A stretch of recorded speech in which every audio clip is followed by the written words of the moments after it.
नमस्कार, मी पंजाब डक्काला एक अंदाज देणार आहे। राज्यातल्या सर्व शेतकऱ्यांपासून ते 25 नोव्हेंबर पर्यंत कसलाच पाऊस येणार नाही म्हणून हा अंदाज लक्षात येतात। राज्यातल्या सर्व शेतकऱ्याला सांगू इच्छितो, पूर्व विदर्भ, पश्चिम विदर्भ, दक्षिण महाराष्ट्र, उत्तर महाराष्ट्र, कोकणपट्टी, खानदेश जवळपास 15 दिवस कुठेच पाऊस पडणार आहे। फक्त थंडी मात्र तीव्र राहणार आहे म्हणून हा अंदाज लक्षात घ्यायचा। ज्यांना हरभरा पेरायचा त्याने पेरू शकता, गहू पेरायचा तर पेरू शकता। वीट उत्पादकासाठी आनंदाची बातमी, कारखानदाराच्या लेबरसाठी आनंदाची बातमी। राज्यात काही पाऊस येणार नाही म्हणून हा अंदाज लक्षात घ्यायचा। मग राज्यामध्ये आता तीव्र थंडीची वाढत जाणार आहे म्हणून हा अंदाज लक्षात घ्यायचा। राज्यातल्या सर्व शेतकऱ्याला सांगू इच्छितो की राज्यामध्ये बरेच असे मेसेज मला शेतकऱ्याचे फोन येलेत, पाऊस येणार आहे का? मी सांगितलं राज्यात आता तरी सध्या तरी पाऊस येणार नाही म्हणून हा अंदाज लक्षात घ्यायचा। सांगायचं झालं तर थंडीची लाट कशी राहणार आहे, उत्तर महाराष्ट्राकडून थंडी, उत्तरेकडून वारे येत असल्यामुळे उत्तर महाराष्ट्राकडे थंडीचा जोर जास्त राहणार आहे। नाशिक जिल्हा, नंदुरबार जिल्हा, धुळे जिल्हा, जळगाव जिल्हा, इकडे बुलढाणा जिल्हा, अकोला जिल्हा, अमरावती जिल्हा, वर्धा, नागपूर, भंडारा ह्या पट्ट्यामध्ये थंडीचा जोर वाढत जाणार आहे। तिथून ती थंडी अशी खाली खाली सरकत येणार आहे। आता जवळपास 25 तारखेपर्यंत राज्यात तीव्र थंडी राहणार आहे म्हणून हा अंदाज लक्षात यायचा। पासून राज्यात आता 15 दिवस चांगली तीव्र थंडीची लाट राहणार आहे म्हणून हा अंदाज लक्षात घ्यायचा। सध्या तर राज्यात काय पाऊस येणार नाही म्हणून हा अंदाज सर्व शेतकऱ्यांनी लक्षात घ्यायचा।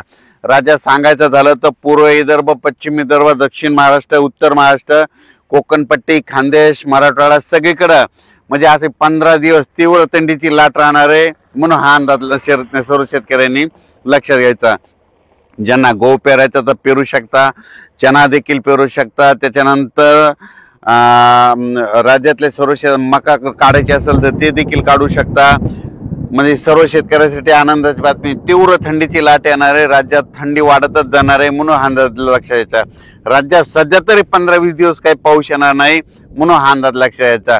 राज्यात सांगायचं झालं तर निफाड, नाशिक, जळगाव, धुळे, त्याच्यानंतर जळगाव, जामोद, अकोट, अकोला, वाशिम, हिंगोली, वर्धा, नागपूर, भंडारा, गोंदिया, चंद्रपूर, नांदेड, यवतमाळ, त्याच्यानंतर परभणी, लातूर, धाराशिव, जालना, संभाजीनगर, सोलापूर जिल्हा, धाराशिव जिल्हा, सातारा, सांगली, सोलापूर, कोल्हापूर, पुणे म्हणजे सांगायचं झालं तर सगळीकडे तीव्र थंडीची लाट राहणार आहे म्हणून हा अंदाज लक्षात यायचा।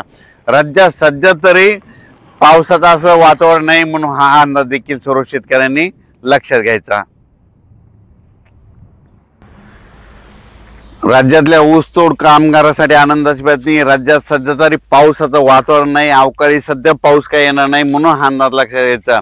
कारखानदारासाठी आनंदाची बातमी, वीट उत्पादकासाठी आनंदाची बातमी, त्याच्यानंतर हरभरा पेरणाऱ्यासाठी आनंदाची बातमी, गहू पेरण्यासाठी चांगली बातमी। कारण की राज्यात सध्या तरी पावसाचं वातावरण नाही, राज्यात मात्र फक्त आता थंडीचं